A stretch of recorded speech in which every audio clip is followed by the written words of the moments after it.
যদি হও সুজন তেঁতুল পাতায় নজন, আসছে হাসি মজা আড্ডায় মেতে ওঠা 51বর্তী পরিবারের নতুন গল্প তেঁতুল পাতা। সেটা তো কয়েকদিন আগেই জেনেছি। আজকে জানবো এই নতুন ধারাবাহিকে কাদেরকে অভিনয় করতে দেখা যাবে। ধারাবাহিকে প্রধান নায়কের চরিত্রে দেখা যাবে জনপ্রিয় অভিনেতা গৌরব চ্যাটার্জিকে।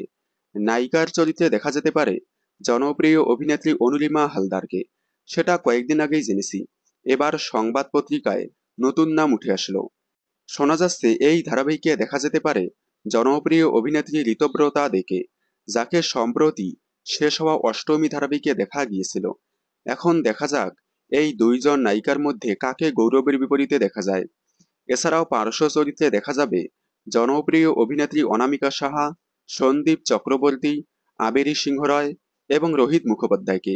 ধারাবাহিকে পরিবারের বড় ছেলের চরিত্রে দেখা যাবে গৌরব চ্যাটার্জিকে। এই পরিবারের সমস্ত হুল্লোড় অক্সিজেন জোগাড় করেন নায়কের কাকা, যিনি সকলকে মাতিয়ে রাখেন।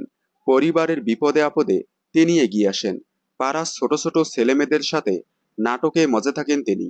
এই চরিত্রে অভিনয় করতে দেখা যাবে জনপ্রিয় অভিনেতা দেবনাথ চট্টোপাধ্যায়কে। আপনারা নতুন ধারাবাহিক তেঁতুল পাতা দেখার জন্য কতটা এক্সাইটেড কমেন্টে জানাবেন। বিনোদন জগতের সকল আপডেট সবার আগে পেতে চ্যানেলটি সাবস্ক্রাইব করে পাশে থাকা বেল আইকনে ক্লিক করে রাখুন। ধন্যবাদ।